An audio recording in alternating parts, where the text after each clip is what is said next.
오늘의 10분 말씀. 로마서 8장 18절로 30절입니다. 8장 초반부에서 바울은 이미 시작된 구원의 부분을 다루었습니다. 구원의 뿌리 부분을 다루었습니다. 그래서 예수 그리스도의 능력과 성령님의 능력을 설명하였습니다. 그리스도의 능력은 우리의 죄를 해결해 주신 것입니다. 그래서 누구든지 예수님을 믿으면 그들에게는 정죄함이 없다라고 선언하였습니다. 정죄함이 없다라는 선언은 죄 안에 머물러도 된다라는 선언이 아닙니다. 우리들로 하여금 예수님을 닮아갈 수 있도록 몸부림을 치고 성장시키게 하는 선언이 되는 것입니다.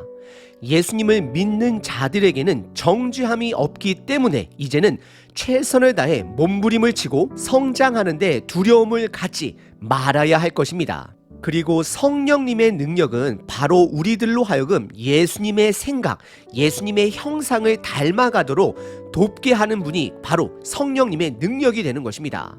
그리고 오늘 로마서 8장에서는 장차 이루어질 영광의 때, 즉 구원의 완성 과정을 다루고 있습니다. 그래서 오늘 본문의 바로 전절인 8장 17절에 그 마지막 날에 예수님께서 영광을 얻는 것처럼 우리도 영광을 얻을 것이고, 동시에 예수님이 고난을 받는 것처럼 우리들 또한 고난도 함께 받아야 함을 말하고 있습니다. 그래서 어찌 보면 로마서 8장은 삶의 고난에 집중하고 있다라고 말할 수 있습니다. 우리들의 삶은 바울의 해석에 따라 두 가지 고난으로 나눌 수 있습니다. 첫 번째는 죄로 인한 온 인류가 겪는 고난입니다. 예수님을 믿던 안 믿던 먹고 살기 위해 겪는 고난을 말하고 있는 것입니다. 두 번째 고난은 죄 때문이 아닌 복음을 위해 겪는 고난이 있음을 말하고 있습니다. 첫 번째 고난은 죽음이지만 두 번째 고난은 생명이 됩니다. 오늘 본문을 통해 저와 여러분 삶에 이 생명의 고난이 있는지 스스로 점검해 보시길 바랍니다. 오늘 본문은 크게 두 부분으로 나눌 수 있습니다. 첫 번째는 고난의 뿌리와 그리고 동시에 소망을 제시합니다. 그리고 두 번째는 소망으로 그 고난을 견디는 자들과 함께 하시는 성령 하나님을 설명합니다. 첫 번째 부분은 고난의 뿌리와 동시에 소망을 제시합니다. 18절서부터 25절입니다. 생각하건대 현재의 고난은 미래의 고난이 아니라 현재의 고난은 장차, 즉 미래를 말하죠. 장차 우리에게 나타날 영광과 비교할 수 없도다. 이 18절은 주제절입니다.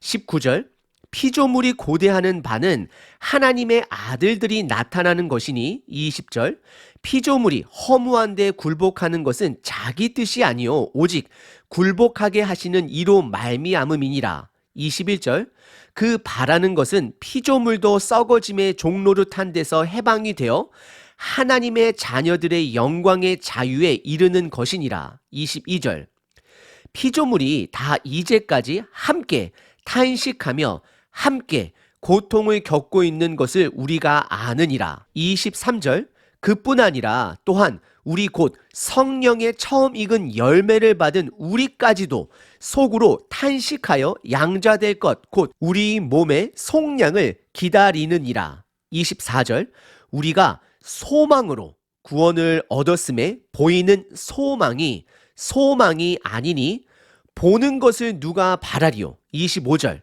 만일 우리가 보지 못하는 것을 바라면 참으로 기다릴지니라 라고 기록합니다. 다시 말씀드리면 오늘 본문 18절 바로 전절인 17절에 이미 사도 바울은 믿음의 사람들에게 두 가지 결과를 제시하였습니다. 첫 번째 결과는 예수님과 함께 미래의 영광에 참여할 것이다 라고 말하였습니다. 그리고 두 번째는 예수님과 함께 현재의 고난에 참여하게 될 것을 말하고 있습니다. 이 땅의 고난은 우리들의 선택이 아닙니다. 결과입니다. 받아들여야 하는 것입니다. 그래서 오늘 본문 18절에 현재의 고난은 장차, 즉 미래에 우리에게 나타날 영광과 비교할 수 없다라고 먼저 선언을 합니다. 18절은 오늘 본문 전체의 핵심 절입니다. 바울은 현재의 고난과 미래의 영광을 비교하고 있습니다. 그래서 미래의 영광이 지금 우리 현재의 고난의 삶을 상상하지 못할 정도로 압도하게 될 것을, 미래의 영광이 더 클 것을 말하고 있습니다. 왜 바울은 미래의 영광과 현재의 고난을 비교할까요? 그것은 미래의 소망을 갖고 현재의 고난을 견디라, 인내하라 라고 말하고 있는 것입니다. 우선 19절서부터 22절까지는 왜 우리 삶에 고난이 있을 수밖에 없는지 그 근거를 제시합니다. 고난의 근거를 알고 고난을 감당하는 것과 알지 못하고 감당하는 것은 하늘과 땅의 차이입니다. 삶의 방향성이 완전히 달라지는 것입니다. 예를 들어 어떤 이들은 고난 없는 삶을 목표로 살아가고 있습니다. 이것은 애시당초 불가능한 것입니다. 왜냐하면 고난의 뿌리가 되는, 근거가 되는 죄는 우리들의 능력으로는 해결할 수 없기 때문입니다. 그래서 우리는 고난을 받아들이고 올바른 관점으로 고난을 해석해야 합니다. 그래서 사도 바울은 19절서부터 이 땅의 고난은 죄로 인한 고난이 됨을, 그것을 전제로 편지를 써가고 있습니다. 19절에 사도 바울은 피조물이라는 단어를 사용합니다. 이 피조물이라는 단어는 죄로 타락한 인간과 모든 자연 만물을 포함한 단어가 되는 것입니다. 창세기 3장에 죄로 인해 인간과 자연 만물이 저주를 받았다라고 성경은 기록합니다. 바로 저주를 받은, 하나님의 형상을 상실하게 된 그 피조물을 말하고 있는 것입니다. 그래서 19절에 그 피조물이 간절히 바라는 것은 하나님의 아들들이 나타나는 것을 바란다라고 기록하고 있습니다. 19절에서 말하는 하나님의 아들들은 하나님의 형상이 온전히 회복되는 그 날을 기다리고 있음을 표현하고 있는 것입니다. 그래서 20절에 태초의 아담의 죄를 설명합니다. 다시 피조물이라는 단어를 사용하며 그 피조물이 허무한데 굴복한다라고, 즉 죄로 인한 하나님 없이 허무한 삶을 살아가는 인간의 죄의 결과를 설명하고 있습니다. 하지만 21절서부터는 하나님의 소망 부분을 설명하고 있습니다. 21절에 하나님이 바라시는 것, 그분의 뜻은 죄로 인해 허무한 삶을 살아가는 피조물이 아니라 회복하는 것이 하나님의 뜻임을 말하고 있습니다. 그래서 종에서 해방되다, 영광의 자유에 이르게 한다라는 표현을 사용합니다. 그래서 22절에 믿음의 사람들은 이 땅의 고난을 탄식과 고통이라는 단어를 사용하며 무엇 때문에 그런 고난을 겪고 있는지 안다라고 말하고 있습니다. 그것은 바로 죄로 인해 온 인류가 겪고 있는 고난을 말하고 있습니다. 그리고 23절서부터 25절까지는 믿음의 사람들이 겪는 고난에 대해 바울이 집중하기 시작합니다. 그래서 23절에 죄로 물들어진 자들뿐만 아니라 예수님을 통해 의롭게 된 자들 또한 탄식하여 하나님의 자녀로서 완성된 그 날을 소망한다라고 기록을 합니다. 그리고 24절과 25절은 그 소망에 대해 설명하고 있습니다. 그 소망은 우리들 눈에 보이지 않는 것이다 라고 설명을 합니다. 바울은 예수님이 죽음에서 온전한 몸으로 부활하신 것처럼 우리들 또한 반드시 부활할 것인데 아직 우리는 그것을 온전히 이해하지 못한다를 보지 못한다라고 설명하고 있는 것입니다.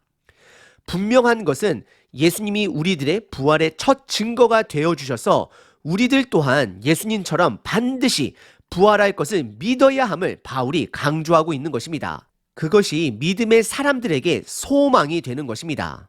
오늘 본문의 첫 번째 부분은 고난의 뿌리를 명확하게 드러냈습니다. 그것은 우리의 죄악 때문입니다. 하지만 하나님이 바라시는 것은, 그분의 뜻은 우리들의 회복입니다. 그래서 하나님은 이 땅에 예수님을 보내주시고 고난의 원인이 되는 그 죄를 해결해 주시고 다시 오실 예수님 안에 소망을 갖고 현재의 고난을 견디라 라고 말하고 있습니다. 두 번째 부분은 소망으로 고난을 견디는 자들과 함께 동행하시는 성령 하나님을 소개합니다. 26절부터 30절입니다.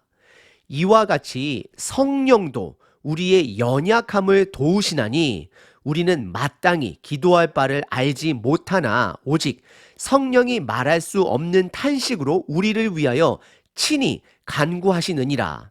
27절 마음을 살피시는 이가 성령의 생각을 아시나니 이는 성령이 하나님의 뜻대로 성도를 위하여 간구하심이니라.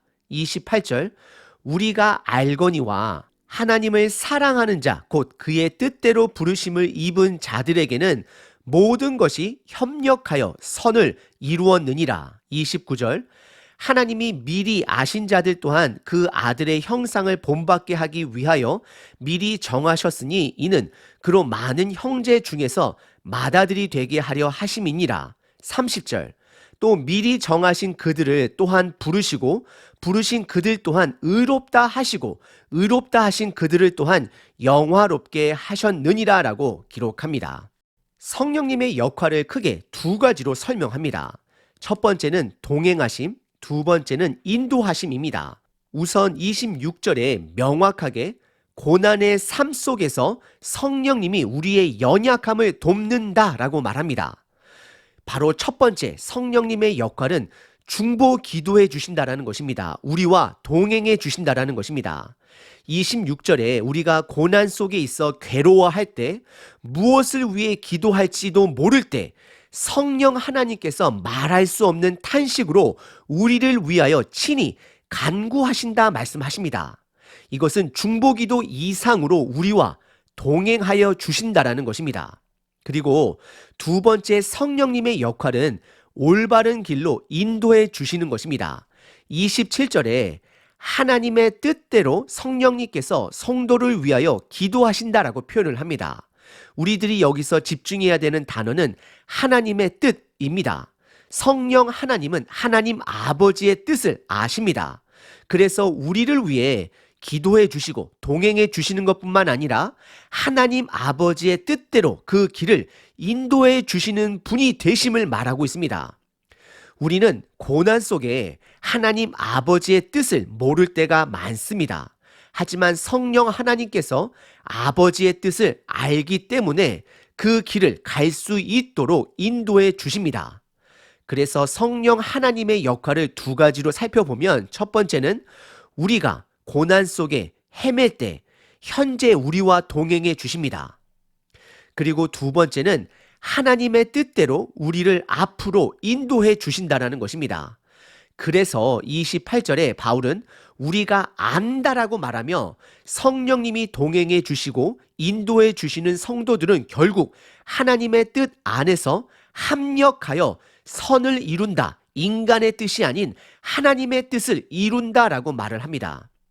결국 믿음의 공동체를 통해 하나님의 뜻이 세워짐을 말하고 있는 것입니다. 그 하나님의 뜻은 구체적으로 무엇일까요? 바로 거룩입니다. 성도가 거룩해짐으로 거룩하신 하나님을 이 세상 속에 드러내는 것입니다. 저와 여러분들은 거룩하다 여김을 받은 자가 되고 고난을 통해 거룩해져 가는 것입니다. 거룩의 완성은 예수님이십니다. 그래서 예수님을 닮아가는 것이 거룩해져 가는 것입니다. 그래서 29절에 그 거룩의 과정은 바로 우리들의 맏아들, 즉 큰 형님, 큰 오라버니가 되신 예수님의 형상을 본받게 하는 것이다라고 그것이 목적이 됨을 말하고 있습니다. 그리고 30절에 믿음의 사람을 하나님이 부르셨다, 의롭게 하셨다라는 표현이 있습니다. 이것은 목적을 말합니다. 예수님의 형상을 닮아가는 것이 바로 하나님이 우리들을 부르신 이유가 되는 것이고 의롭게 하기 위한 목표가 되어 가는 것입니다. 그래서 30절에 영화롭게 된 것이다 라고 선언을 합니다. 오늘 본문의 두 번째 부분은 소망으로 고난을 견디는 자들과 함께 동행하시는 성령님의 역할 두 가지를 소개하였습니다. 첫 번째는 현재 우리와 동행하시는 성령 하나님, 두 번째 앞으로 하나님의 뜻대로 인도하시는 성령님이 되시는 것입니다. 오늘 본문의 시작은 예수님을 믿던 안 믿던 모든 인류는 고난 안에 있다라고 선언하였습니다. 그리고 그 이유는 죄 때문임을 분명하게 드러내었습니다. 세상에서 말하는 고난의 정의는 여러 가지들이 있습니다. 때로는 고행이라는 단어로 고난을 설명하기도 하고 어떤 철학자들은 고난을 인생의 기쁨으로 보기도 합니다. 하지만 예수님이 없는 고난의 이해는 다 부분적인 지식들입니다. 진리가 아닙니다. 그래서 우리는 오늘 로마서 8장이 말하는 고난을 반드시 이해해야 합니다. 로마서 8장은 사람의 지식도 인간의 고난을 해결해 주지 못한다 말합니다. 물질도, 돈도, 건강도 고난을 해결해 주지 못합니다. 왜냐하면 고난의 원인은 죄 때문입니다.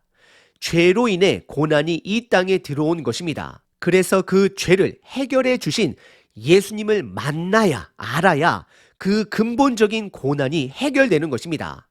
로마서 8장을 말합니다. 믿는 자든지 안 믿는 자든지 우리들 모두는 죄로 인해 고난은 피할 수 없다라고 말을 합니다. 하지만 바울이 집중하고자 하는 고난은 죄로 인해 온 인류에게 닥친 고난보다도 예수님의 뜻대로 살기 때문에 겪는 고난에 대해 더 집중하고 있습니다. 로마서 8장은 예수님과 함께 영광을 얻은 것처럼 우리들이 함께 영광을 얻을 것이고 동일하게 예수님이 고난을 당한 것처럼 우리들 또한 고난을 당해야 할 것을 말하고 있습니다. 이 고난은 썩어질 고난이 아닙니다. 예수님을 믿기 때문에 받는 고난은 생명의 고난입니다. 하나님의 뜻이 담겨진 고난입니다. 예수님의 고난으로 우리가 생명을 얻었습니다. 여러분들 삶 속에는 생명을 위한 고난이 있으신가요? 예수님을 믿기 때문에 받는 고난이 있으신가요? 저는 이 부분을 설명할 자격도 없는 자입니다. 심각하게 개인적으로 고민합니다. 여러분들은 어떠하신가요? 우리 각자의 공동체가, 교회가 예수님을 믿기 때문에 겪는 고난이 있나요? 혹시 여전히 우리는 아직도 먹고 살기 위해 겪는 고난에 머물고 있지는 않은지 돌아보게 됩니다. 다시 말씀드립니다. 먹고 살기 위한 고난 또한 가볍게 여겨서는 안 됩니다. 하지만 사도 바울이 예수님이 하나님이 원하시는 고난은 썩어질 고난도 감당해야 하지만 생명의 고난 또한 감당해야 함을 말씀하고 계십니다. 예수님을 믿기 때문에 받는 고난은 내 삶에 사명이 있을 때, 생명이 있을 때 얻어지게 되는 것입니다. 예를 들어 자녀를 키우고 양육하는 것은 절대로 만만하지 않습니다. 고난입니다. 하지만 거기에는 생명이 있고 성장이 있기 때문에 가치가 있습니다. 우리 모두는 예수님을 통해 다시 태어난 자들입니다. 성령님께서 우리들을 양육하십니다.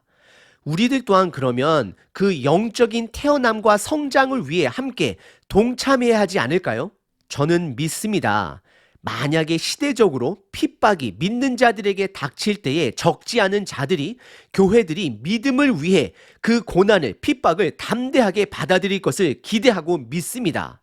오늘 하루 성령님의 도우심으로 이제는 먹고 사는 고난뿐만 아니라 생명을 위한 고난을 간구하시고 준비하시는 저와 여러분 되시길 바랍니다.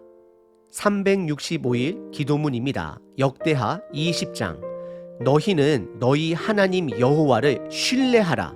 그리하면 견고히 서리라.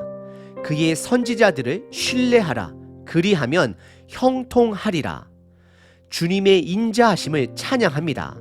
때로는 예기치 못한 기쁜 일들을 주심에 감사합니다. 그리고 때로는 예상치 못한 고난의 일들을 만날 때에도 감사합니다. 하나님이 나의 길을 인도하시니 내가 그 뜻을 믿고 신뢰합니다. 오늘도 이런 믿음으로 시험 들지 않고 견고하게 서기를 원합니다. 나에게 믿을 만한 영적 선배들을 선물로 허락하여 주소서. 나의 가는 길을 올바로 인도할 만한 지도자를 선택하는 안목을 주소서. 그들을 신뢰하여 옳은 길로 인도할 때 거절하지 않는 지혜를 주시옵소서. 나의 육신의 본능을 따라 사는 것이 아니라 믿음을 따라 살게 하소서. 하나님을 신뢰함이 나에게 선택의 지혜를 줄 것을 믿습니다. 고난 속에 있는 오늘을 주님께 의탁합니다. 예수 그리스도의 이름으로 기도합니다. 아멘.